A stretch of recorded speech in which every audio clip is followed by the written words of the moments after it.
some backstory, and you just talking about the 30s. We're not even talking about the 60s, 70s. Right.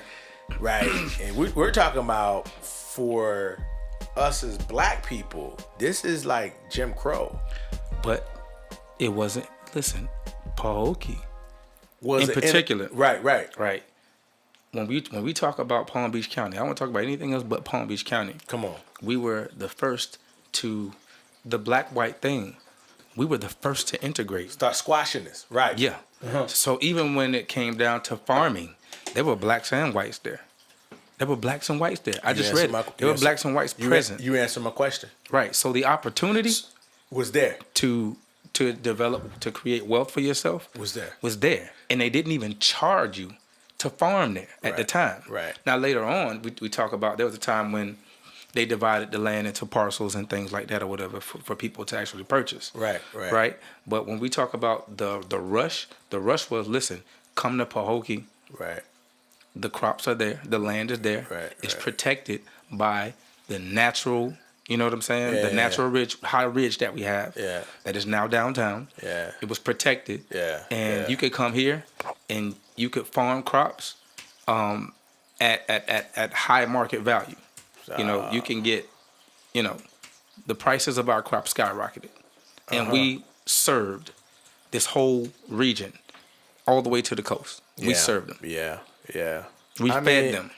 Whoa, bro, I'm looking at this picture. Oh, my gosh. This picture of Pahokee, bro. Is that the aerial view? This is no, this is not the aerial view. This is like, I see the aerial view. Okay. Bruh, this junk is crazy. Wow. So we have a lot to be proud of, man. A lot. We have a lot to be proud of. A lot. And see, my question is, because, I'm immigrant. You know what I'm saying? So, I'm an immigrant. My idea of the muck is only to work. Mm-hmm. People, my people only came here to work. Right? You farm the land. But we're coming as hired hands. Right? We're coming, almost 60, 70 years after this boom. Right? Mm-hmm. And so my viewpoint of this is from a very, why does it look like this? Why is this like this? Why isn't this because you would imagine, you would think, and I'm about to go into something about that. Now I'm about to go on so like you would think, like a place that's such a cash crop, right, in Palm Beach County, what happened for it not to be like this booming, developed, like it's supposed to go up because everybody got to eat. Yeah. You always got to eat. Food is always necessary. It's like farming, and I'm not saying like, I know there's an allotted amount of land that you need to farm. You can't go and take all that and start developing on it, right? But even if you did, you still got the dike. You still got the lake. Right. The lake is a cash crop. Right? You know what I'm saying? It's all right, but it's not the soil. There's nothing like that. Right. That soil. Yeah, the soil is everything. But my thing is like, what happened? Like, what happened? That. All right. So now let's dive into it then. Okay. All right. So first of all, any high highs are usually followed by low lows. Yeah.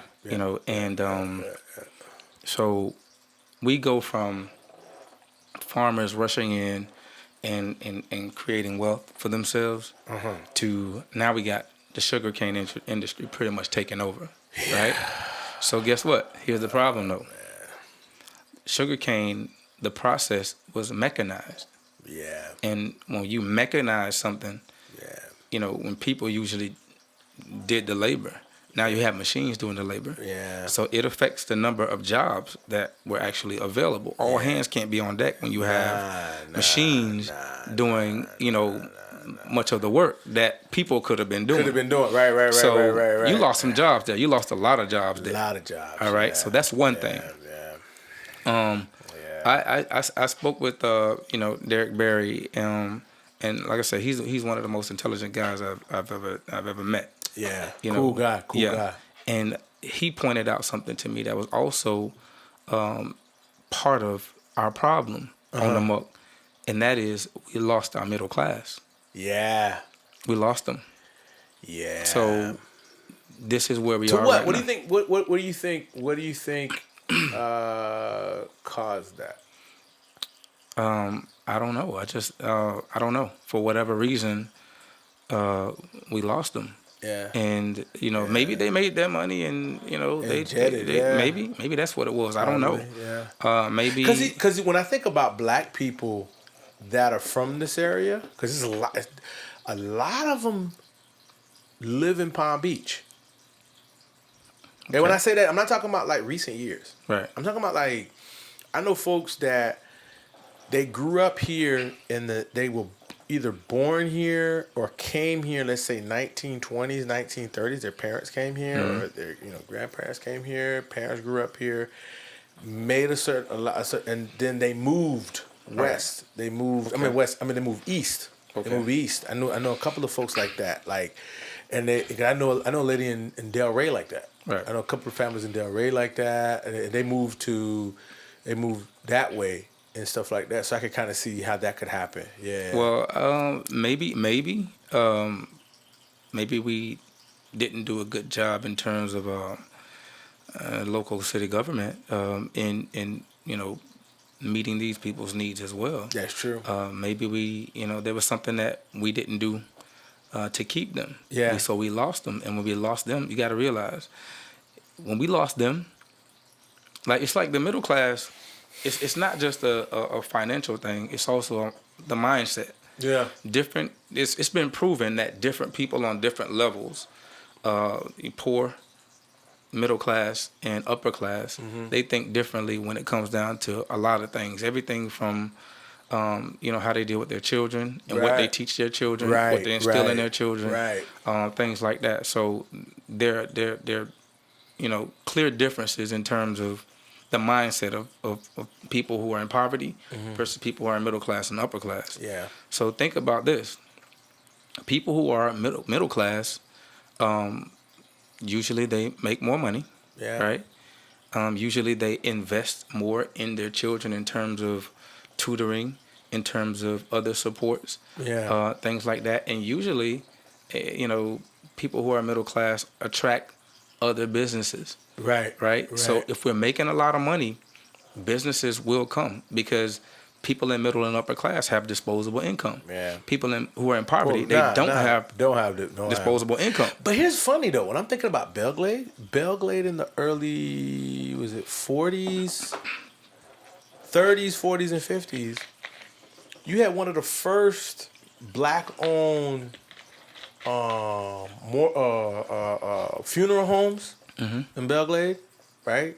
That Taylor, it was West back then. I think Taylor and West, one of the first, one of the first ones out there. You had, and if I'm not mistaken, the person who owned it, not the funeral home, I'm talking about like some of the other business, like cab companies, black-owned cab companies, stuff like, they were from Pahokee.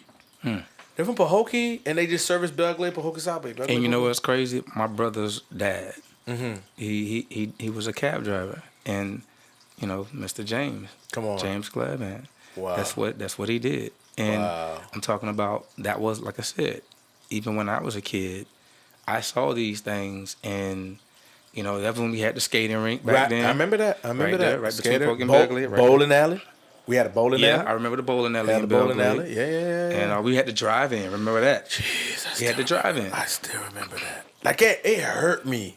I remember being a kid. It hurt me when they shut it down. Right. But if you think about it, at the end of the day, it's a business. It is. At the end of the day, the bowling alley is a business. Yeah. At the end of the day, the skating rink is a business, right? And when we talk about middle class, people with disposable income, people who can afford to spend that money on a regular basis to entertain themselves and their families. Yeah. All right? Yeah. As the middle class goes, so do the businesses. Yeah. As the middle class goes, our schools are also negatively impacted because middle class people are a certain way with their children. Yeah. It is what it is. Right. Right? But here's the thing though. I think there's something else we got to talk to also to that.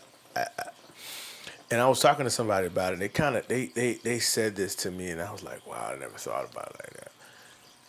with that mindset, sometimes comes people telling their children.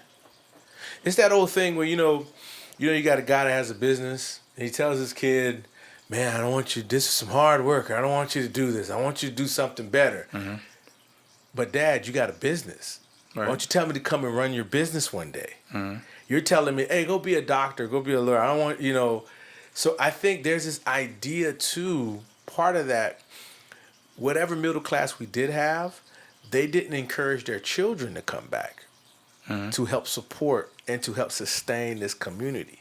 But what would they come back to?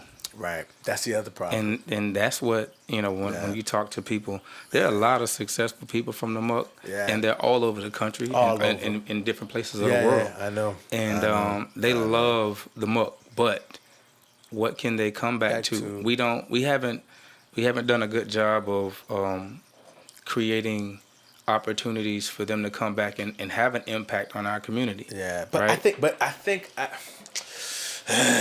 see, as the middle class goes, so does crime increases. Yeah. But it's all that. But here's the other thing, though, bro. I think other thing we gotta look at, and this is just true to any community, right? What we're talking about, not just our community, but I think it's true to any community. Is the fact is that we have certain things that are not addressed, right? You got certain people that, because with all that poverty, somebody's making money. Somebody's making money in there, right? What do you mean? There's money being made. Like, it ain't just like it ain't like this. You have all this land and the land it just went drought. We didn't have a drought. No, we didn't have a drought. We didn't have a flood. We still see since I've been living in, my family came to Belgrade when I was 4 years old. So since 83, 84, 83, we came here. Okay. There's never been, even when there was a freeze in 90 something, there were still crops. Right. So we've never had a stop in crops. Right. So the farming has still been happening. Okay. So money's been being made. Yeah. But the money been staying only in one place. Does that make sense? Okay. That money has not been coming out to bring in. But here we go again. Right. At the same time, it's like, if they're mechanizing, then it's gonna affect jobs. It is, but I also feel like there are other ways. Because money brings money. Money brings money. Like, we know this. Money brings money. There are certain things in a place like this. I'm just gonna come clean. Come clean. I feel like there are certain powers that be that want Belgrade not Belgrade, just Belgrade. They want the Glades area to be as it is, to be in the state that it is right now, because it benefits their bottom dollar. Because it doesn't. It's. I mean, imagine a booming Glades area. Like, but I remember, and you could probably remember this too. Was it like late 80s, well, mid 80s, early 90s, on a Friday night? All those buses. It was crazy. I mean, you would see dudes coming off the bus with a pocket full of cash, and they just go into stores buying up everything. Mm-hmm. And then I can like every time I pass by certain areas in Pahokee and Belgrade, I could like those images are seared in my mind, right? Mm-hmm. And then I can remember when it just went away. Yeah. I remember when it went away. And there was nothing active to bring it back. Right. It was, and so I'm thinking so in my mind, I'm either thinking because like I said, you're right. You mechanize all these things, right? But at the same time, other things could have been brought in through other means. It didn't have to be through the crops. Right. You could have brought other things because you have another. If you say, okay, now we're mechanizing the farming, but what does that got to do with the lake? Like, you could bring a whole tourism while you're farming. But see, that's the thing though.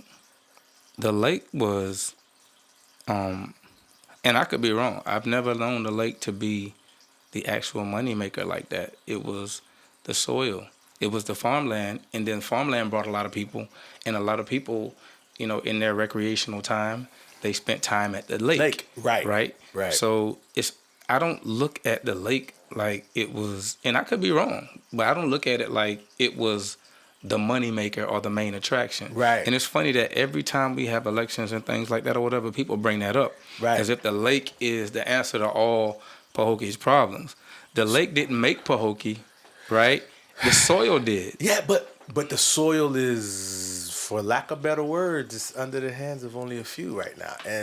But all I'm saying is, what made Pahokee, what brought the people, right, was the land, the soil, right, not the marina. The marina was also an attraction, but it's secondary to the soil. Right. All right. So, at the end of the day, what made you? Right. My thing is, stick to what made you. What made you? But I don't think. I should say this. I see what you're saying, but I don't. In our modern day and time. Well, let me not say it like that, because this might be heard 100 years from now, and they be like, "What was this guy saying? We're doing it right now." But I'll say this much, because this might be the conversation to bring that back. Okay. There is nothing active to push agriculture in our community in a way that is sexy, that is attractive, right? Because in our minds, those of us that grew up here, we've always seen agriculture as that low base, poor man thing that you do. We've never seen it as... Nobody told us that farmers were millionaires. And all around the world, all around the country, and probably even the world, where there are farms, these people got bread. They're the wealthiest. Right. We're under the impression that farming is like a poorest man idea. Right. These people got money. And here's the other thing. Here's the other part about that. We think it's a poor man's thing. And then after that, we don't understand that this country's ideals are wealth. The foundation of wealth in this country is only land. It's nothing else. Like I heard, you heard Dr. Claude Anderson. And Dr. Claude Anderson said something. He said something. He said the problem that we have in reference to black people. He was saying problem black people have is that we think there's value in our sweat. Right. Nobody sees no value in your sweat. True. Your sweat has no value. True. I don't care how much you dance. I don't care how much you chuck and jive. I don't care what. Your sweat has no value. The things that have value is land, farming. Those are the things that have value in this country, and wealth building. Those are the only things. Like your sweat, your this have no value. And I think we were taught. We've been brainwashed to think that the thing that should have been bringing us wealth, that we should have been running towards, we were told to run away from. All right. And I think some of that stuff was systematic because Dr. Martin Luther King talked about the same things. When you had other immigrants to come into America who were given farmland, who were taught how to farm, and who were taught how to mechanize, and that's how they got their wealth. Right. So I think this is a lesson, for us. In terms of understanding history, we don't give much attention to history and how people accumulated wealth. All right. So because we don't have that history, oftentimes we don't value what's right underneath our feet, literally. Right. So we didn't know that history. We didn't understand that history. So we couldn't, take advantage of an opportunity. We're born and raised here. We've been here. Multiple generations of our families have been here, and some of us have participated and still to this day participate in it in one way or another. Whether it's using driving trucks and things like that or whatever. Like some of us are still doing that. Bruh, check me out. I was talking to my dad yesterday. Yesterday, and we were talking about how He was telling me about people he knew here that are from the Glades area. Specifically, I think he was talking about some folks he knew in Pahokee. He was talking about a guy in Pahokee. This guy name was Green. Mm-hmm. He had a whole bunch of trucks. Right. In Pahokee, like when you go, I think off that what's that other old? I call it the old road. Okay. The old road, right? He had a big trucking company. Like he had like what do you call it? The corn trains and all that stuff. He had like all that. Yeah. But then when he had it, he was making a lot of money. But then I think he died, and his kids sold it. Right. Right? Like when he said that to me, I said, "What?" I said, "Whoa." I said, "What? They did what?" He said. My dad was like, "No, I know they sold it." Because my dad used to work for the state. Like they had the job service, and they were like a farming bureau thing. They would go check on like the immigrants working. Right. And he was telling me he was one of the guys that was one of the people that everybody went to that wanted a job. If you first came in the country, right. Haitians, Jamaicans, Bahamians, they first came in the country, Mexicans, they would go there because he was one of the easiest guys to get on with. Right. You know what I'm saying? They say he was a penny pitcher, but he was the easiest guy, whatever. And he had a ton of workers. Okay. And made money, right? Right. But I think either when he passed or he got sick, they didn't hold on to it. They let it go. Right. And that's another problem. We still deal with that today. Yeah. Our families, we have families who create a solid foundation for their children, and their children are not interested. So they go and I guess they try to go and create or recreate an entirely different foundation than the one that was set before them. Right. That's another problem that we have. And I think that's what that's a part of it. I think some folks need to, like, I feel like if you have at least those individuals that have at least more than 3 to 4 generations in the community, right? You need to go and research what properties do you still have in the community. I really, because most likely you have your grandmother, great grandmother, probably still got some property y'all ain't looked into. But if somebody's not interested, then they're not interested. So But then we're in this whole craze now, though.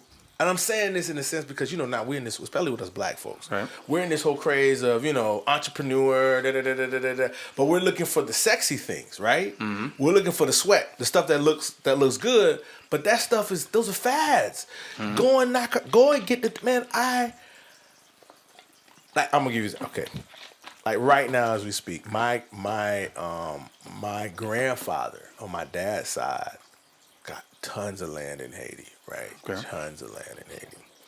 The only reason I am not in Haiti right now, farming that land, is because Haiti has some political issues right now. Okay, and they give guys that are in the States, they give you a lot of issues as far as because they want you to give them all the money and do all the stuff, and you go back the way you was at, right? Because you're not here. Mm-hmm. But if it was not for that, if Haiti was in a place where I could go, man, I would be in Haiti right now, farming that land, making bank, connecting with. And I'm saying that for myself in the sense that those of us that are here from the Glades, like you need to go and look into that. Yeah, I don't know. Okay, so let's talk about crime because when you have a middle class that's missing, basically you're dealing with poverty right now. When your median household income is below the poverty line. Like when people in West Palm Beach have more than twice the amount per household than we make here. Yeah. That's a problem. But we are, we're sitting on wealth, but we're poor. And it's not all. I don't blame it on the system. I don't blame everything on the system. No, because at some point you have to take your destiny in your own hands. Right. All right. So there are programs. There is West Tech. There are opportunities out there. If you don't go and get those opportunities, if you don't go and take advantage of opportunities that are presented to you, then you can't blame the system for you not having the life that you want. And you don't even have to leave Pahokee. Nah, you don't. You don't have to leave. You can get your CDL. Yeah. There are a lot of things that you can do. And there are a lot of good industries that you can be a part of and still live in Pahokee and still live a good life. But poverty leads to crime everywhere. And it's not because people are just bad people. It's because people lack the resources to take care of themselves. So they have to, by any means necessary, I'm going to survive. Yeah. And I'm going to feed my children. So I'm going to sell these drugs. I'm going to, I'm going to commit other crimes and things like that or whatever to support my family. But you know what's so interesting though, man? Because I live in Belglade. And what I like right now, man, the crime in Belglade and Pahokee is really, at least I'm talking about from my eyes. It's kind of low. Mm-hmm. You're not hearing about a lot, and it's scary. It scares me a little bit. It does, because I know we have the sheriff presence there and everything in this community, but I don't think that's what's really deterring people, right? Right. I really feel like there's something else going on. Mm-hmm. Now I don't know if it's good or bad, but you really can't. I don't know what to put. I don't know what it is. I don't know what to attribute it to. Mm-hmm. But let's go back to this poverty thing you were talking about, right? And education and stuff. Both you and I are teachers. Mm-hmm. Every day. Yeah. And I know you see it. I see it. You have kids that just who are almost being told that they don't need the education. Well, okay. So not only are we dealing with crime, and it doesn't always have to be violent crime. No. But other crimes are being committed. Right. All right.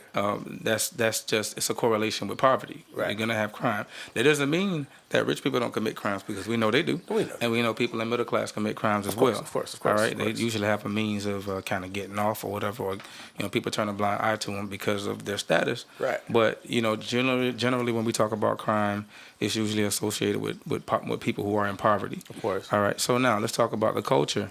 Because, with that comes another culture shift. And I think on the muck, when we grew up, we knew we were poor, but to be a child in the 80s in Pahokee, I think it was, for me, it was the best. The 80s and the 90s were like the best years ever. Right. We were... are more, I'd say, with the exception of crack. Being introduced to our community. I'm about to say, I was gonna let you have a little hiatus, but I'm about to say, like, bro, we had a little some other issue. Right. But with the exception of that, but even in that though, even in that, I'll tell you this. Yeah. Nobody messed with children. No. Right. No. You had drug dealers. You had. No. You had hoes. Yeah, all day. You had, and that's what we grew up around. Right. But at the end of the day, children were off limits. Yeah. So there was still a level of respect there, even with drug dealers. Right. Even with prostitutes, even with all of that, we still had a level of respect, and we didn't mess with children, and elderly were not necessarily affected either. Right. All right. So there was still a level of respect and there was still a level of dignity. Right. All right. So I agree. I think that a lot of that brought in extreme individualism into our community.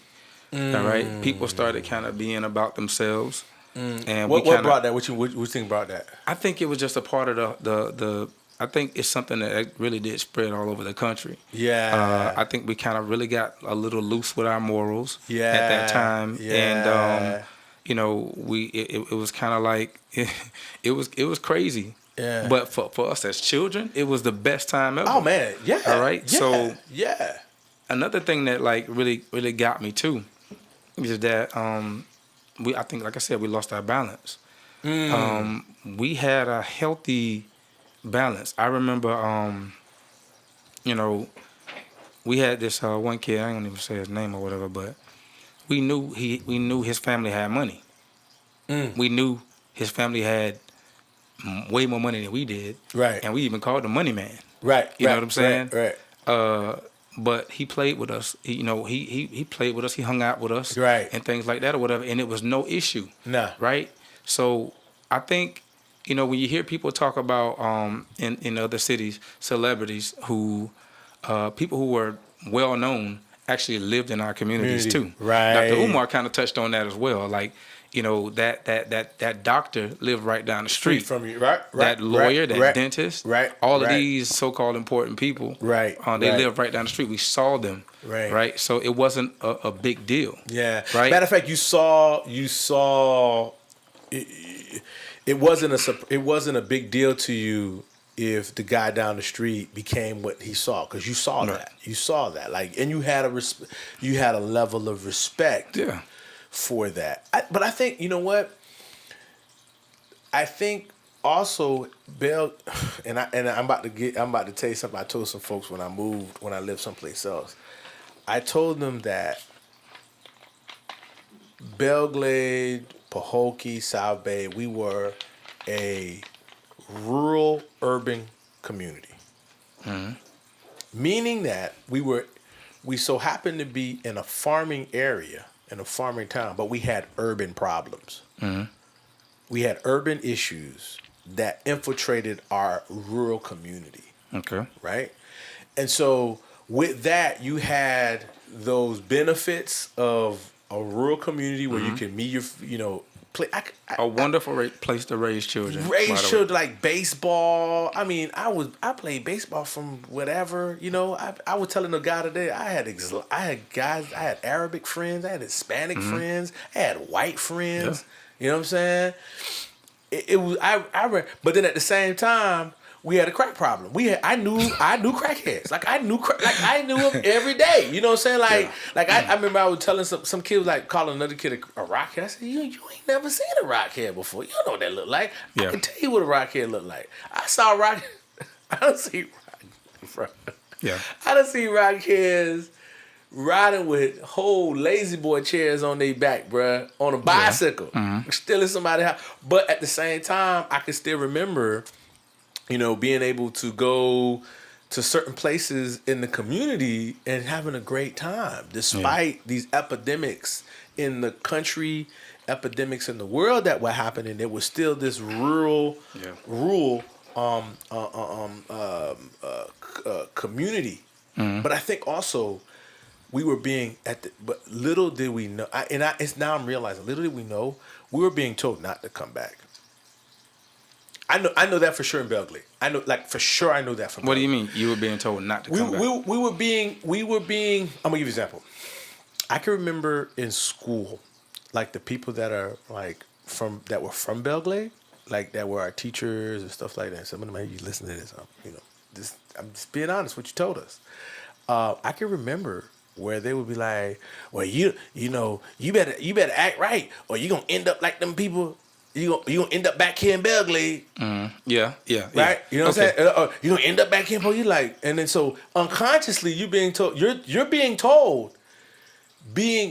so coming back here is a downgrade. It's a bad thing. You went out in the world and you failed. You failed and you came back because you're here. You're here. Like you're here. Supposed to go and stay away. And so even to the day, I can tell. I tell folks, I'm back in Belgrade. Really? Why? I'm like, what do you mean why? It's a community like any other community. It's a great community to raise children. Like, what are you talking about? I told somebody, because I lived in New Orleans, and they're like, why'd you leave New Orleans? I think New Orleans is crazy. New Orleans is crazy. It's crazy. Now, listen, I got friends from New Orleans. You may be watching this. You know what I'm talking about. You know what I'm talking about. And they know, you know what I'm saying? But even for them, they have the same, it's the same it's the same frame of mind, too, for them. It's like, oh, you left? You came back? You was someplace else and you came back to New Orleans? They say the same thing too. Yeah, believe it or not. So yeah, that's the thing. So in dealing with things that contributed kind of to the downfall of our area, I can honestly say I was born in 1981. Same here.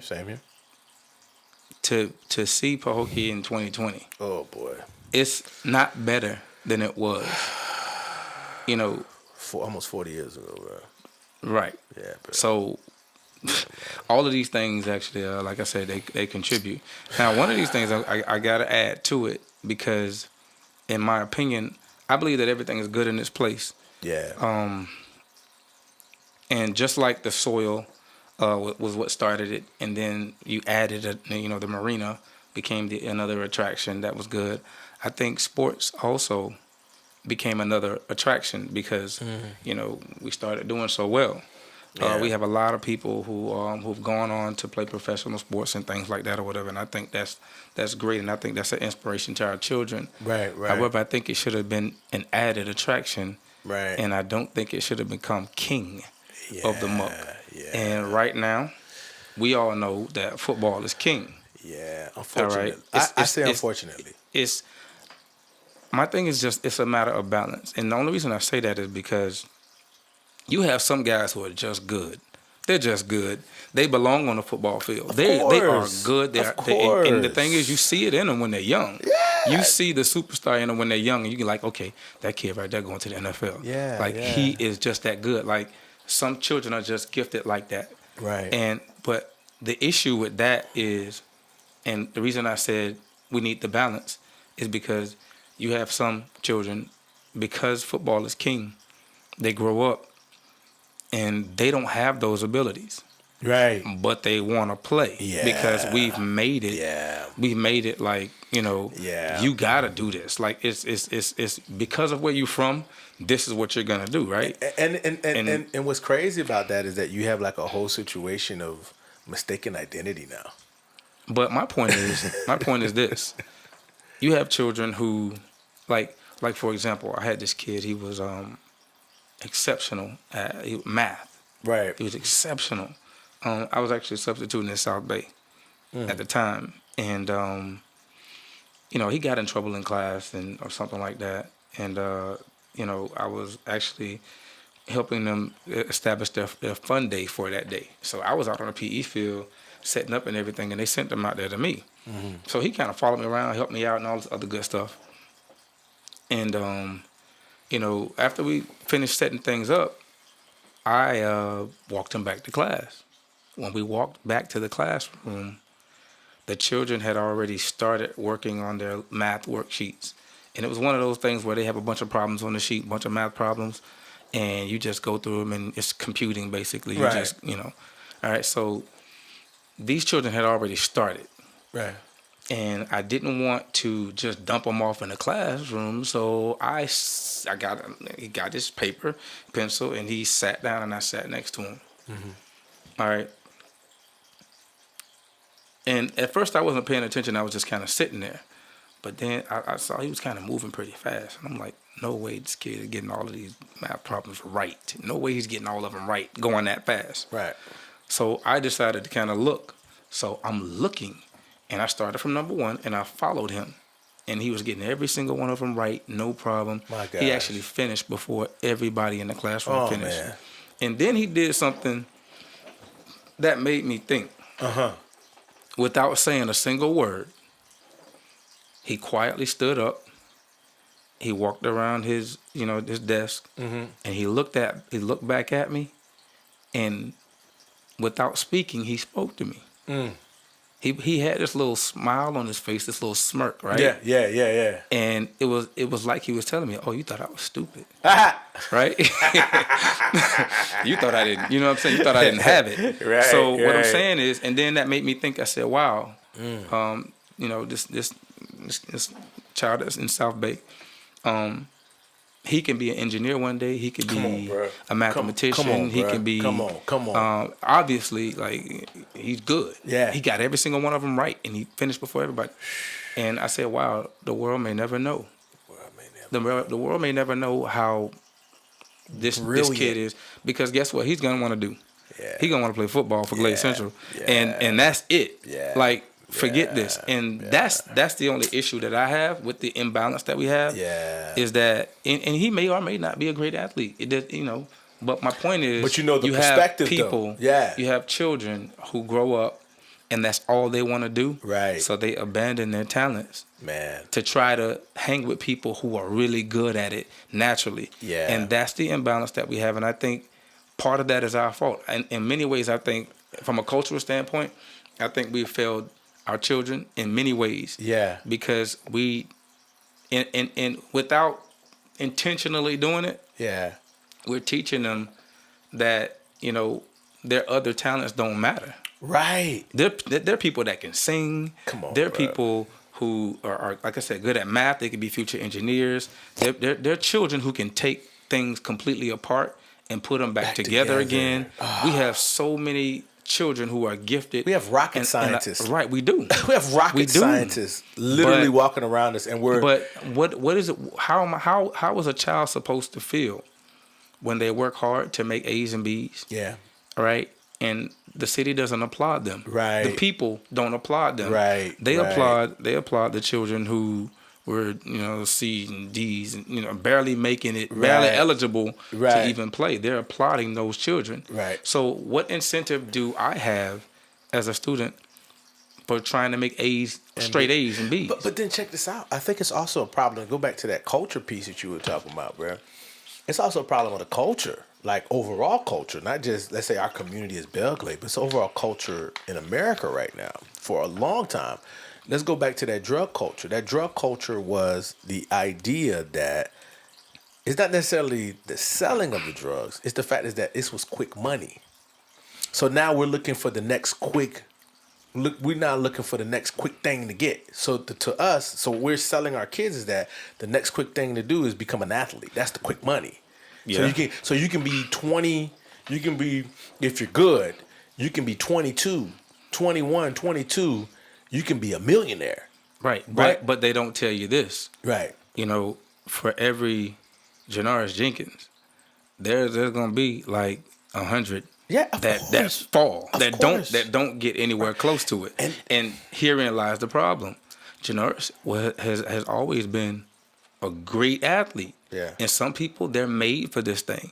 And he's where he is for a reason. And other people like him. They're where they are for a reason. Yeah. All right? The problem comes when you have people who are not as talented, who, they don't have that, but they abandon. And my thing is, when you say, this is all I want to do. Right. And you don't make it, then it's like, okay, what do I do now? Because nothing else was ever important. Right. Me being a great student, me going to college, and college isn't for everybody. I get that. But you can still. But there are things. There are tools. There are things that you have, that you possess, talents and gifts that you possess, that you need to cultivate. Yeah. Whether you go to college to cultivate it, whether you go to a trade school to cultivate, you need to cultivate it someplace, because you have to have some form of education to get it working, right? Right. So who does that in terms of who participates in the development of our children so that they can look within themselves? Yeah. And now we're talking about within, elevating within. Right. To know themselves and to explore themselves. Right. And to understand what they have to offer the world. And guess what? If you want to play because you want to play, that's fine. But just know that that's not all you have to offer to the world. All right. And a prime example, one of my classmates, I'll tell you, since elementary school, man, this guy, he hustled since elementary school. I'm talking about if you didn't have a pencil and he had a bunch of pencils, you weren't getting that pencil for free. Right. You were going to give up a nickel or something, right? Right. He's always had that entrepreneurial spirit. Come on. Well, today he owns a fleet of food trucks, and he's doing exceptionally well for himself. Come on, man. Right? This is somebody who I don't ever even remember this dude even dribbling a basketball or throwing a football or any of that other stuff or whatever, but he found a way. He found out. He knew what he was good at, right? And he cultivated what he was good at, and he became successful. Yeah. You have people like Derek Barry as well, who is doing exceptionally well in real estate. He has his own company. He does exceptionally well for himself, and he takes care of his family. Like, we need to see more examples of people, of everyday people, who recognized what their gifts were and what they were good at. Yeah. And they cultivated those gifts. And then they created a way to create a wonderful lifestyle for themselves, and without. And I think on that same idea, I think we have to get to the point where we celebrate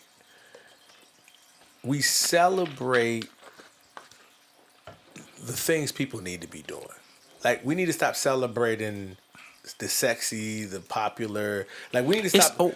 Well, no, let me hear what I'm saying. Hear me on this one. Because what happens is we live in a culture right now that whatever's the hot thing right now, right? Whatever's hot, that's what we all got to be on, right? But that's not good for a community though.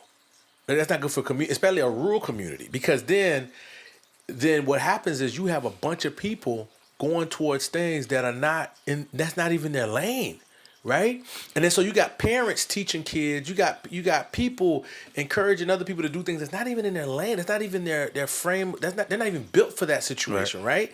And so now you have people living false lives, living false whatevers, and when they better at something else, they're good. I mean, they have the talent. I know folks out here in our community in the Glades area, from Pahokee to Belglade.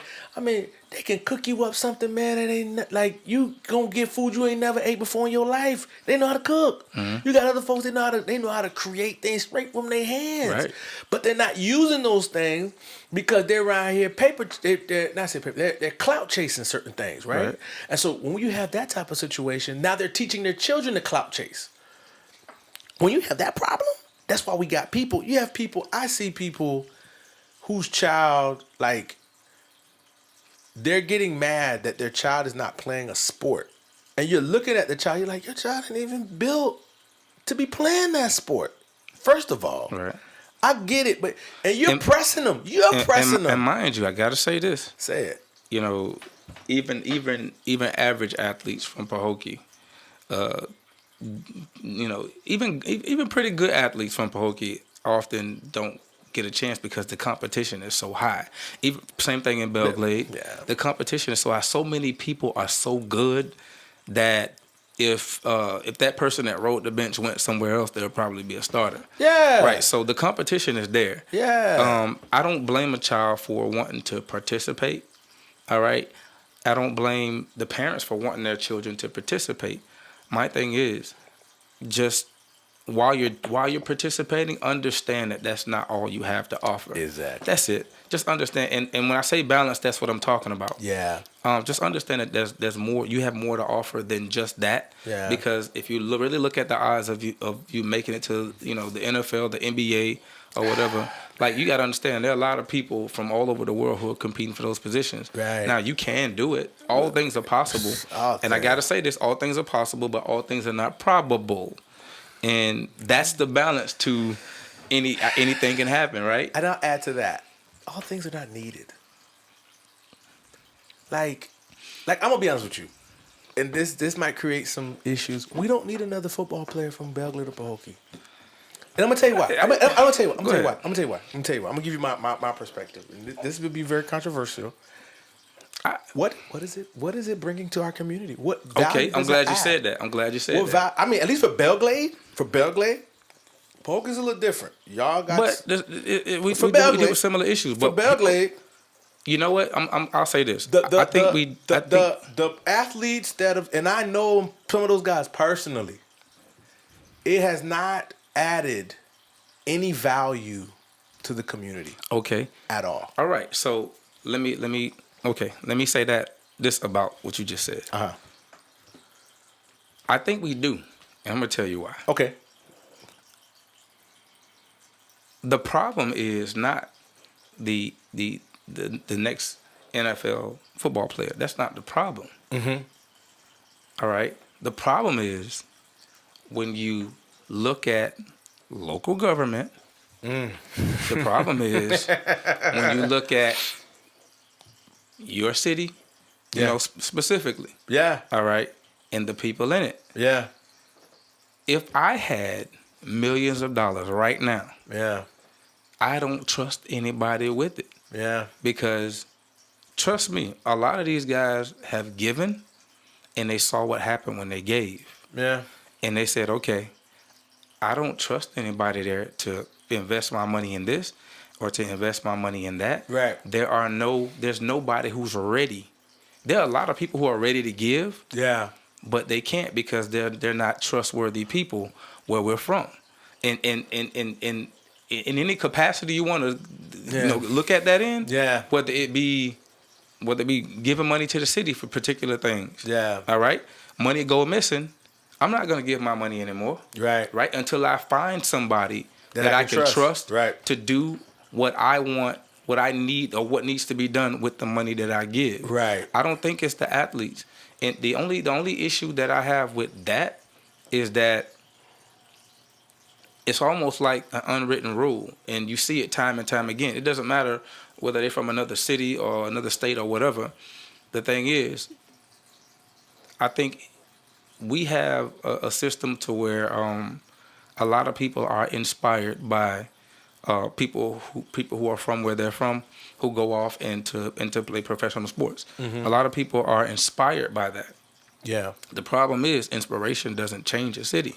Yeah. Empowerment does. Exactly. All right? And I think that I think their hearts are in the right places. I think they want to empower their people.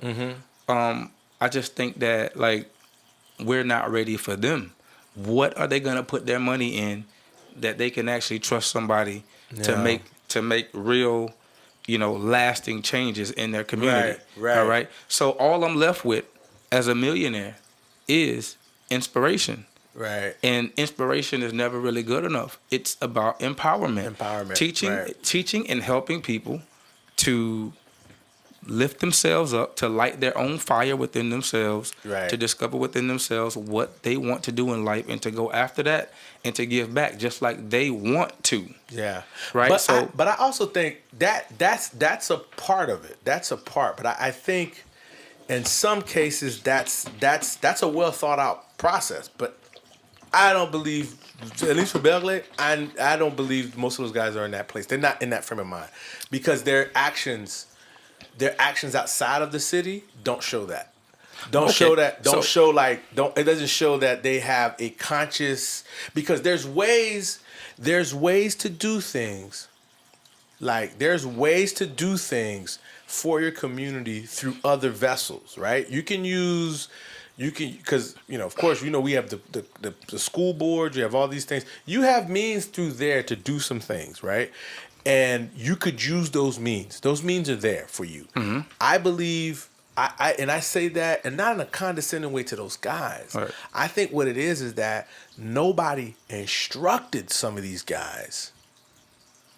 I don't think anybody instructed them to understand, hey, let me figure out a way to better my community. I don't think anybody instructed them. I think everybody just wanted them to go get a lot of money and just give it to us, right? See but that's the issue. You feel what I'm saying? Money is not going to solve the problem. All right. So here it is though. Yeah. All right. So giving money, right, is not going to solve the problem. Exactly. Now, giving money and putting your money into, quite frankly, I'm gonna be honest with you, as a life coach, I think a lot of people need therapy. All right. And a lot of people need coaching and development. Yeah. And I'm going to be honest with you. All right. Yeah. If I give you money and you're not right, you're not prepared for that, I'm wasting my money. Of course. And so if they could create opportunities and if our people even wanted it, that's another thing. A lot of our people don't, we don't do therapy. We don't do, but we need it. You need it. All right. We need it. Yeah. But we avoid it.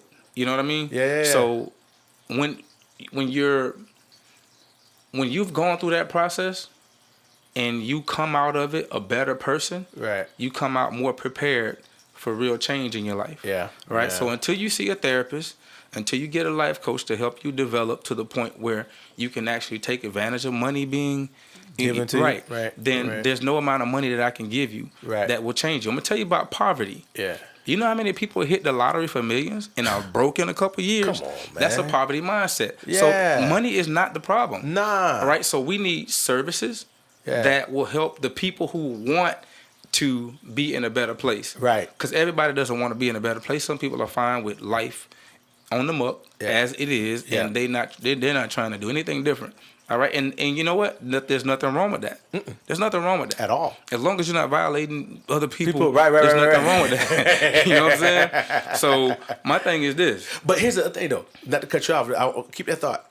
But remember, we're talking about, because what you're saying, I see where you're going with that.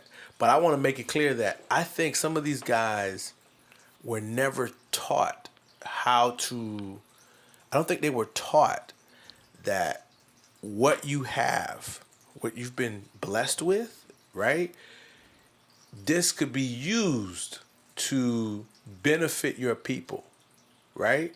And benefit, it doesn't have to be all the people, but it can benefit certain people, right? Mm-hmm. And I think they were never taught that. So it's not a shot on them as individuals. I don't want anybody to get that case, but I feel like a lot of the issues that we have, because right now we have a lot of people that they're encouraging children to do athletics. And once again, I told you, like going back to something I said before, our sweat has no value. Right. But look at it this way. I think they were. I'll look at. Okay, so my thing is this: if you worked your behind off in high school, Right. you got a scholarship to go to college. Right. All right. I'm not minimizing anything somebody does because that's hard. That's hard. All right. Yeah, Wait. And then you go off to play professional sports. Right. Okay. Now, in my mind, and even from what I've heard from guys who've gone off, Yeah. I've always heard them talk about giving back, right? And my thing is this: if they work that hard to get to where they got, so that they can have the resources and the connections to make a difference, they did their job. Yeah. In my opinion, I think they did their job. Right. All right. Now, figuring out all the other intricacies of trying to make that happen. Yeah, I see. Where I see it, what I think is you have somebody who has the resources, but maybe that's all they needed to do. All they needed to do was work hard, get there. Now they got the connections, they got the resources.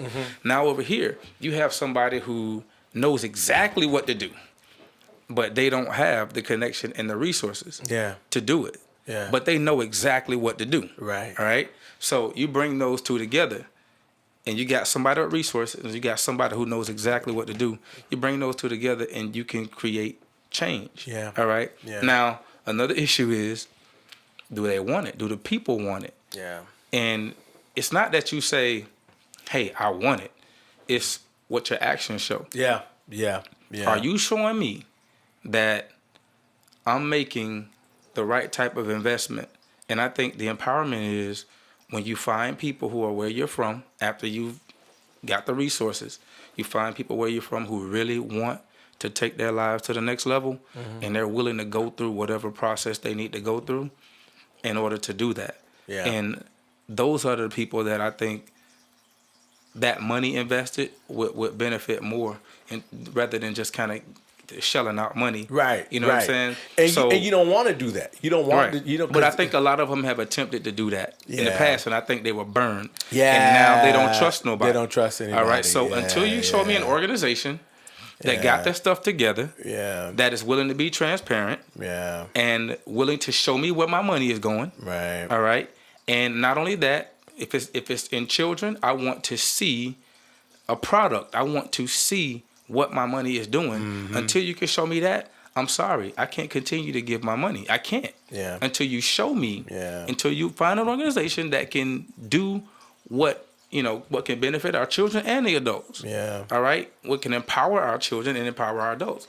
If you can't show me that, I'm wasting my money, man. I'm wasting. I don't care how much money I got. I'm wasting it. But you know what though? Like in the case of, I'm gonna give you an example. Like in Pahokee, and I credit the Bowden Foundation and all that they were doing.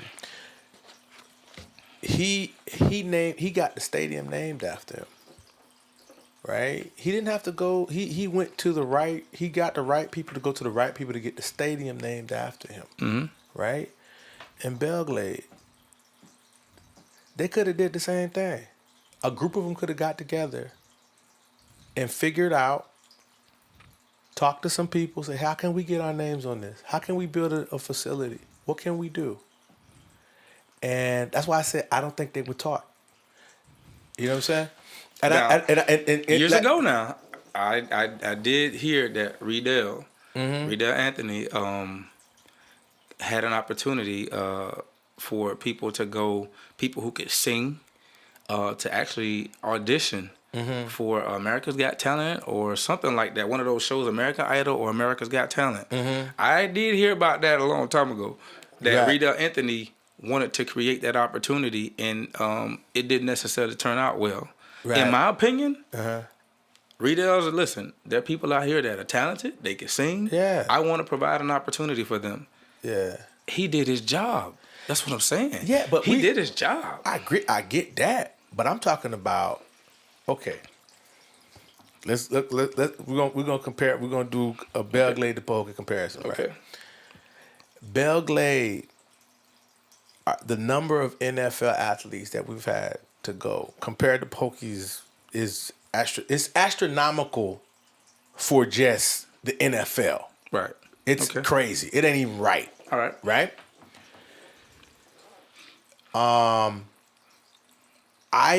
We have Super Bowl champs from our school, right? From Glade Central, right? And I'm not shooting them. I don't want you to think I'm shooting. I don't want them to think I'm shooting them, but I just feel like nobody said to them, I feel like nobody taught them or nobody encouraged them in the right direction to say, hey, man, why don't you think about, you ain't got to give me no money. So why don't you, the thing that put you where you at, right? Why don't you set up a better situation for the kids coming behind you to have a better facility than you had? Okay. Why don't you work that out, right? Okay. I think the people that were around them, I believe some of the people that have been around them were only looking out for themselves. That's You feel what I'm saying? Okay. And they're not telling them, hey man, why don't you think about those coming behind you, right? And so that's why I don't blame them per se, because I don't blame them. It's not that, because a lot of times they don't see where a lot of their money going, right? And so I feel like there wasn't an active, for the athlete, because for me, I feel like, and I think it's just a thing for me personally with athletics, right? I feel like this preoccupation with athletics in our community is not bringing us the fruit that we were expecting. It's not bringing us the fruit that we're expecting. All right. And we got to go back to our roots, like you said before. We need to go back to the stuff that can bring fruit. There's stuff that can really benefit everybody. Right. And I think if we, and that's why I say we the preoccupation with it, because here's the other thing about it now. Here's the flip side about it now.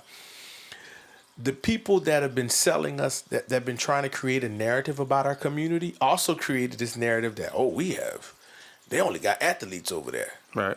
We don't have nothing else over here. Right. We only got athletes over here. And for the record, we have everybody. We have surgeons. We rocket have scientists. We got cats working in NASA. Yeah, we got engineers. Come on, man. We have real estate moguls or whatever you want to call it. We had Grammy Award winning people, man. Right. All we that have, kind of stuff, man. All that. IT specialists, and I'm talking about high level people in the military, high level military people. Right. We have a lot of government amazing people who do amazing things. We have nurses. We have we got it all. Everything. Architects, contractors, everything, man. And I think the thing about it is there's this narrative that's been created about our communities that didn't come from us. It didn't come from us, right? So if it didn't come from us, and my thing is, what are we doing to change that? Or what are we going to do to change how we're perceived? Because I'm going to tell you, when you go places, and it's crazy, everywhere you go, somebody has heard of Pahokee, right? Yeah. And they, more than likely, it's either sports related or it's related to crime or, something else negative or whatever. You know what I'm saying? Everywhere you go, if you in a whole nother state and, somebody has heard about Pahokee, right? Nobody talks about the engineers and all this other good stuff or whatever that we have. Nobody talks about our military personnel and whom I think we should definitely look at as heroes. Shout out to Zachariah Sepulveda. Used to be my neighbor. The day I met this guy, I'm talking about, he's always been one of the toughest dudes I ever met in my life. Come on, man. I'm not surprised that he's a soldier. Yeah. All right. I got one of my former students, Jimmy St. Jean, currently in the military, man. He's right now in Quantico. He is a what do you call that? he trains incoming officers, like guys that went to college and they come in as officers. He trains them in artillery, fighting, and all that kind of stuff. This dude straight from Belgrade. All right. So, okay, let's talk about. I mean, we've talked about the local government, which is I think is another thing that's kind of led to the decline in our areas, and it's how Pahokee, Belgrade, South Bay have been managed over the past 40 years. Or more. Or more. Yeah. Let's say more. So, more than that. Yeah. It didn't start in our generation. Right. And like I said, that's another thing. I think you know, when you elect people who don't have the interest, you know, our best interest in you know, in mind. Yeah. I think who don't protect the interests of, you know, Pahokee or Belgrade or South Bay, I think these things are gonna happen. What the thing is, are we really producing good leaders who could who are from here? Even if they're not from here, it's fine. But you know, I think it's important to have good relationships with the people in your community. I know you can't please everybody, but I think relationships are very important. Yeah. I think the people of your city, generally speaking, I think they need to like you. I just, there seems to be a divide in our communities, and I don't know if we're, you know, gonna really be able to turn that around. It seems like we've been on a steady decline. It seems like you know, we're at a standstill, and you see little projects and things like that or whatever being done, but Pahokee is not the same that it was when I was a child. Yeah. And I don't know if we've had the right people in place. I don't think we've really had the right people in place over the years to kind of really turn things around. Yeah. So that's another thing that kind of concerns me. The people, we haven't set anything up for the people who have gone out and learned things to come back and on the ground level actually contribute in terms of teaching you know, our youth what they know. Yeah. Like I said, we have IT specialists. We have all kinds of people who are successful in all kinds of industries, and we don't take advantage of it. We don't take advantage of that. We don't welcome them back. We don't highlight them. Yeah. So Yeah, that's it's like if I didn't know the person personally, I would never know, you know, what they do. So a lot of people really don't know what these people are doing out there, and they're out there doing phenomenal things, and they can't bring it to Pahokee. Right. Why aren't we, you know, creating avenues for these people to come back and contribute, start programs? Like if I'm an IT specialist, why isn't there, you know, some type of program that will allow me to, even if I'm coming back for just to do a workshop and teach people about computers, teach people about cybersecurity, help people get their certifications, right? Straight out of high school. Yeah. And they can work from home remotely and make $50,000 and $60,000 living on the muck. Yeah. Why aren't we doing stuff like that? Creating a new middle class. Right. Why aren't we welcoming in? I think because here's the thing, you got to remember, politicians, man. Politics is a very interesting realm. Let's call it realm. It's a realm, and I say it like that because you're dealing. Politicians serve those who put them in office, and when I talk about, I'm not talking about the people that voted them into office. It's the person that funded their campaign. Okay. That's who they serve, and I think even in local government, sometimes people think only that in you know, federal and all that state. Even in local government, especially in local government, you need you know who that person is working for by the decisions that they're making, right? Okay. So fair enough. And I think what we have to understand is that we have to start in our communities. We have to get to the point where we're not giving leaders. We give the leaders. Right. You feel what I'm saying? Because we got leaders. But we have to give the leaders. We have to say, no, this is the person. And I think this goes back to what you're talking about with training. When it comes to leaders, we have to train the leaders. We have to train the people that we want to push our interest. And what does that mean? That means sometimes we take somebody under our wing and then we say, okay, we're going. This is how we think. This is our group think. In the Right. words of Dr. Claude Anderson, Okay. this is our group think. This is what we want. Now we're going to push you. We are going to support you to be our voice in this chamber. Okay. You're going to be our voice in this place. And we're not only going to just have one of you, we're going to have two or three of y'all in this place, right? And I think, because when we have that mindset, when we have that think, I think that's when we can truly go in and really say, all right, now then when that person doesn't do what we want, we let them know, we come knocking on their door and say, remember, we put you here, right? Now, if you want, we can take you out. I know some other people are knocking on your door and promising you everything. Remember, we put you here. Mm-hmm. Right? And I think we have to go back to that. We have to go back to, like you said, and I don't know, I'm going back to these words, our roots. We got to go to our roots. We have to go to the mechanisms that helped us, that strengthened us, right? Right. And I think what happens is when we go away from those mechanisms, thinking that we can, because here's the problem: if everything we're doing, if we're doing everything we're doing for either for clout. We're doing it for clout or to be, I'm the first. We got that problem. Yeah. I'm the first. Who cares if you're the first and you ain't doing nothing? Right. I don't care if you're the first. You got to do something for us, right? Mm-hmm. So I think we have to get to the point where we say to people, hey, we need you in this position to fight for our interest. So when it comes to Pahokee, the Belglade, South Bay, the people the young men and young women that we're training, we're not training them to go someplace else to serve other people. Mm-hmm. We are training them. We're telling you to go to school.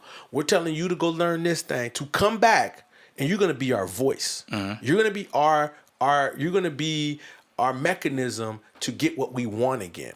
And I think that's what we got to train our children and our families to think about. Right. But we also, as a people, we have to do our part. Yeah. All right. Group economics is important. We kind of got away from that, and we became a bunch of individuals. Yeah. And when you see yourself as just an individual and not a part of a collective, you don't realize how your actions not only impact you but impact other people. Exactly. And if everybody's being an individual and everybody's looking at their actions as just their own, not affecting other people, then we got problems. Big problems. All right. So that's another issue. The future of Muck City. What do you think? I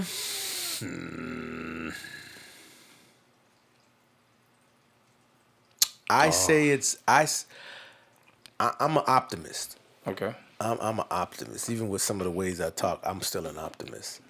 I believe if I do my job as a person in my community, the people that I have in front of me, I have a community of people in front of me.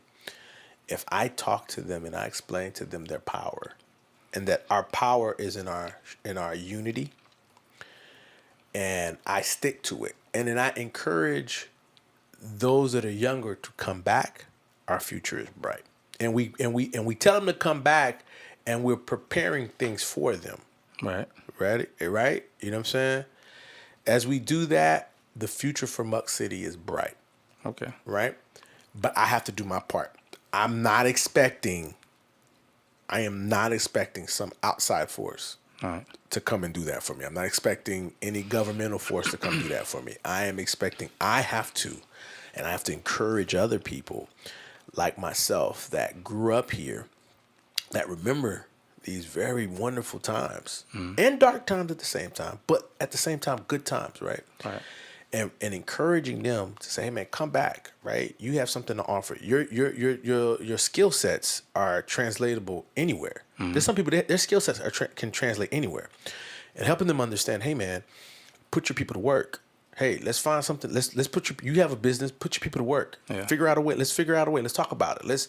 I have right now. I have two guys that I know that have businesses in other cities. I've been talking to them. I've been like, hey man, how can you bring your business here? How can Belglade be the hub for your business, but we're servicing Palm Beach, Broward, and Dade County? All right. Let's think outside of the box, right? Let's think outside of the box. The same way you mentioned before, Pahokee was this hub for South Florida. How can we become a hub? Belglade, South Bay, Pahokee, become a hub again for business, for industry, but it's people that were from here and helping them see the value in that. And then also, I think that's where the future gets bright. That we're encouraging our friends, or encouraging our classmates, encouraging those that are out. Say, hey man, there is a place here for you. Don't get caught up in the people that are showing you all the horror stories, right? Okay, so when we talk about business and industry, and we talk about attracting businesses and things like that, the way that you attract business is to, be creative and develop in that middle class. Yeah. All right. Yeah. So, and I think there's not enough attention kind of given to that. We want businesses to come to the muck, but we don't have a solid middle class. Right. Right. People with disposable income. Right. Right. If people are poor, why would I bring a business to that place if the people don't have money? So here's the thing. No sense. Right. So when businesses look at demographics, there you go. They look at education levels. Yep. All right. We have a long way to go in terms of, when we talk about bachelor's degrees or higher. Yeah. All right. We're pretty good with, high school graduate rates and things like that. Yeah. And that's increasing a little bit. But when we talk about bachelor's degrees and higher, businesses look at that. Yeah. When we talk about median income, businesses look at that. Yeah. So you mean to tell me you want to try to bring a business to Muck City? Yeah. All right. But everybody's poor. Yeah. And on top of that, you got 1 million churches, right? You got 1 million churches. And guess what? People are tithing and giving to those churches. People who are already poor are spending their money, are giving their money to the churches that they attend. And they're already poor. Yeah, man. So that does not support any type of business in terms of what they're looking at, right? They look at all of these things when they say, okay, well, how is this going to benefit me? I can't bring my business to Muck City because we cool. Yeah. Right? I got a business to make money. Yeah. And if there's no opportunity for me to make enough money, then I have to do what I have to do. I have to go somewhere that makes some money. Okay, prime example. Yeah. Quar is no longer in Pahokee. Yeah. All right, and guess what? Some people, I hate that, and oh man, shout out to Quar. Man, y'all got the best veggie wraps. They got the best food, man. That was amazing. I forgot all about Papa Jimmy's and all the other places because of Quar. That food was so good. Quar had me eating healthy during lunch. Yeah, and the smoothies were perfect. Everything was perfect. But guess what? We can't. That family has a business. Yeah. They're a business first, right? Yeah. And just because we know them, and just because we're cool with them, it doesn't mean that they should stay. No. All right. Because guess what? The demographic. And think about it. Think about the chance that they took. It's not just the demographic, but think about the chance they took. Right. They didn't say, hold up, let me look at the demographics before I establish a business. They jumped out on faith and said, listen, we're going to do this business. We're going to do it in Pahokee, and we're going to see what happens. And they gave it a chance in Pahokee. Yeah. Now, it has nothing to do with anything personal. No, all right, no. But they're going to be, I think starting at the beginning of February, they're going to be in the Wellington Green Mall. Yeah. Think about that. They're in the Wellington Green Mall. They're going to be in the Wellington Green Mall. Yeah. They have high traffic. Yeah. They have the demographics to support what they're doing from a business standpoint. It's never personal when it comes down to business.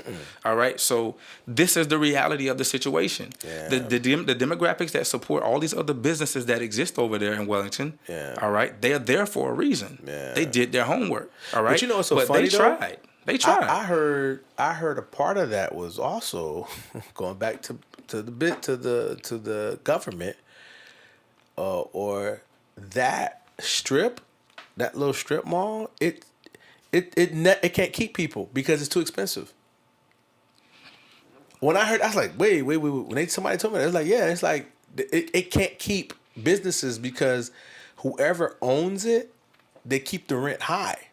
So it is what it is. It doesn't make financial sense for a business to stay there, right? Even if they may be making money, right. But if the rent's too high for this community that already has a low demographic as far as financial demographic, low medium income, and you're making the rent high there also at the same time, that doesn't make sense. So you have another issue. Right. So, and we lost another business. Right. So, like I said, at the end of the day, they had to do what they had to do. Yeah. And I think they're gonna be very successful, and I'm excited for them. Man. Even though I love the smoothies, I listen. I spent my money there faithfully. Yeah, man. They got a lot of my. They got a lot of my money. Man, listen, the food was amazing, man. Oh my Yeah, a God. lot of my money, man. You know what? I'm gonna have to hit the Wellington Green. Hey, Quar. Hey, listen. we coming to see you. Not just that. Hey, man, put a spot on the show. Put a spot on the show, man. We coming. Hey, is the thing still on right there? Yeah, we recording. Okay, just black. It's just black. The battery. That battery died, but we still recording. So, but, hey, bro, I think we're gonna have to wrap this up, bro. Okay, so the future of Pahokee, the future of Muck City, future of Belglade, future of South Bay. I think it all depends on what the people decide to do. Yeah. I think we really need to stop and take a look at ourselves. Yeah. And we really need to kind of rethink a lot of things. I think we need therapy. We need personal development. Yes. Because I believe it. You know, like Einstein said, you can't solve a problem with the same level of thinking that created the problem in the first place. Right. So at some point we have to mature. We have to evolve as people. Yeah. And I think that you know, we're gonna have to develop into that, you know, people who are aware of themselves enough to say, you know what, I need to contribute to my town. I need to contribute to my city. Yeah. Everybody needs to do that, though. Yeah. If everybody doesn't do it, one or two people, it's not going to happen. Nah. We have to collectively say, listen, some people, I need help. I need, and I don't need you throwing money at me. I need therapeutic services. Yeah. I need other programs that are going to help me with my development. I need a life coach. Yeah. You know, I need somebody who can help me figure out what industry would work better for me. Yeah. What industry I'm naturally gifted in. That's right. I need people like that to come in and to help me. Now, if you're going to spend money on that and getting those people in. And, you know, and like I say, I think it all boils down to the people's willingness to say, you know what, I need that type of help because I want to take my life to the next level. And I want to be the new middle class on the Muck. Yeah. And once we get that new middle class, I'm telling you, the school grades are going to go up. Yeah. Because middle class people think differently. Yeah. All right. The school grades are going to go up. Yeah. Businesses, the demographics will better support businesses coming to the Muck and things like that. But you're gonna have people that got money to start businesses. That's just gonna be the reality. Yeah. So I think like everything you're saying, because I think that develop, like just these talks that we're having right here, this can start people on the journey to what you're talking about. And the middle class can be a part of the rebranding of the Muck. If you have if you've increased that middle class, now you have lower crime. Yep. Right. You have, like I said, education is going to be better. Yeah. All of these things are going to be better just by creating a solid middle class. Are people who think higher and say, you know what, I want to make Pahokee better than it's ever been before. Yeah. Right. And that's what it's going to take. Other than that, I'm sorry. Businesses are not going to invest their money. No. Just because they like you. And just because I'm from Pahokee and I'm a millionaire, that does not mean I'm going to shell out all my money either. Listen, I'm going to put my money where I see that it's going to work. And I think once we start doing that, once we start showing people that they can trust us with what they invest in us, I think we'll get more. Yeah. Period. Yeah. All right. So I hope everybody enjoyed this podcast. This was good, we had a lot. I enjoyed it. Yeah, I love this. This was good, man. And I think there's still so much to talk about on this whole topic. And I think as we dive in more, because it goes more, but like some of the stuff they're not, what's the word I'm looking for? They're not unique to our community. Mm-hmm. I believe they'll help other people in other communities that are like ours, right? Yeah. And they're looking for solutions. Mm-hmm. And the solutions are there. Yeah. They are there. We just have to help. We got to help each other get to that point where we say, hey, y'all, let's start thinking outside. Yeah, I agree. Let's start thinking different. Let's get that help. Let's get that mental health help. Let's get that person that can help you and that can guide you. Get you some life coaches. I'm one of them. Yeah, you got a certified, branded, good life coach right here. I'm telling y'all, get with him. Get with your boy. And he's from the Muck. And I think, here's the thing, y'all. Listen, and I know some of you are watching, this is not a plug. It is a plug, but it's not a plug. It is what it is. But what we're telling you is I believe we have to get to the point where we stop this mentality that other people's ice is colder than our ice. We got to get out that mentality. Okay. And I say that like, and I'm not saying that because I'm pushing something. It's because I understand that we are in a place. When I look at all of our communities, I see people walking around, and they are walking. I'm watching literally. I'm watching walking mental health cases. Right.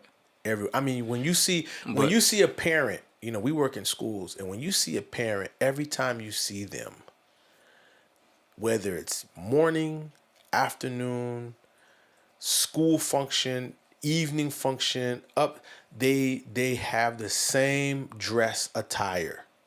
They're dressed in a way that shows somebody that just woke up out of bed, that woke up, like, you're letting me know you're in a state of depression.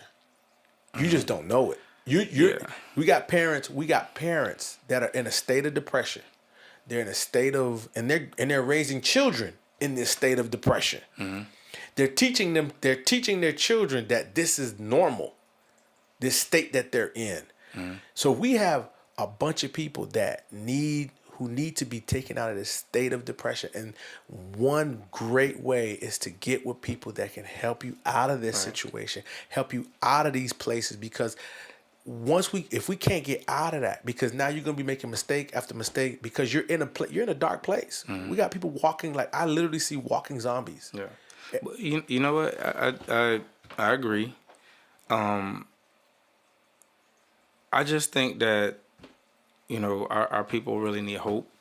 I think that there are a lot of people who had a lot of dreams, and for whatever reason, they weren't able to self-actualize. Which, the goal of every human being within them is to become their ultimate self. Yeah. And for whatever reason, when someone is not allowed to be their ultimate self, to express themselves naturally, and to see the reality of, wow, this is what I've become. Yeah. This was my dream. An unfulfilled person, you got to understand that's depression. Yep. For whatever reason, I was not able to accomplish what I wanted to accomplish. Mm-hmm. And we have people who, they lose hope. Yeah. And they don't know what to do next. Yep. What do I do? Because I thought that this was what was going to create a good life for me, and that didn't work out for me. So now what do I do? And they're stuck. Now, do I blend in with everybody else who went through the same thing? And that's usually what happens. Yep. Do I start drinking more? Yep. Do I start partying more? Yep. Do I run through as many women, as possible, and just try to play that game and just kind of blend in? I think we often try to do things to kind of cover up the fact that we don't really feel good about ourselves, but there is no solution to our problem. Yeah. Like, there is a solution, but you're made to feel like there's no solution. So you just kind of blend in and accept life as what it is. Yeah.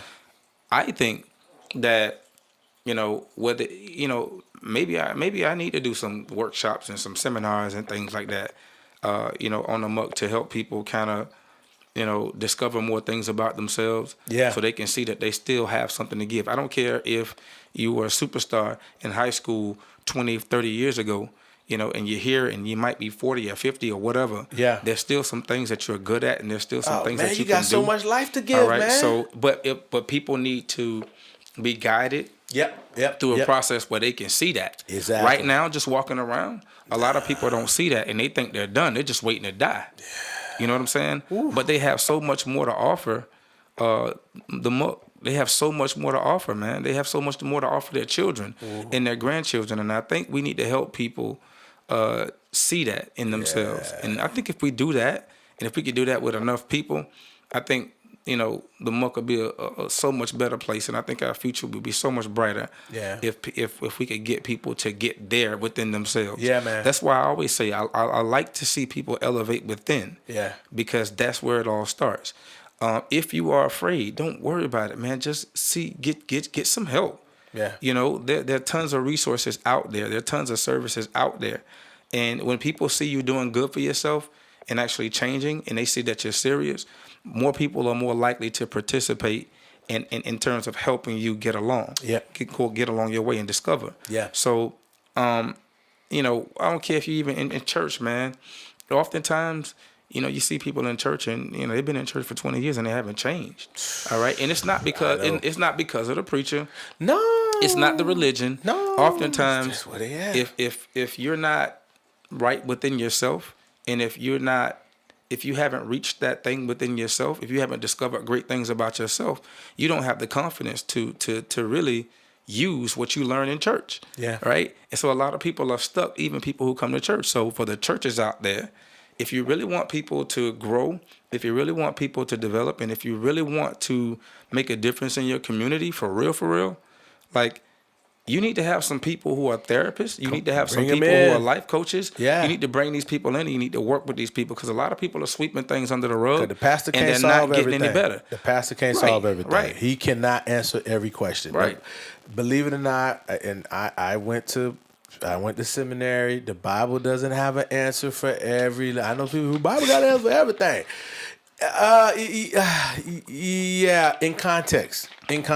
But some things you need to sit down with a person, and you need to talk about some things that you've been through, and you need to talk to somebody that can help you unpack it properly, and somebody you can trust, and somebody who knows what they're talking about. Right, that can help you. Somebody unpack who will that protect thing. you, and somebody who's safe to talk to. Yeah. Unfortunately, and I've dealt with this. I've talked to clergy, and they'll put your business out there. They'll be preaching about your stuff, and the following Sunday they'll be preaching on you. But the thing is, you say things in confidence, and you want to deal with people who are professional enough, to keep that to themselves and to respect your privacy.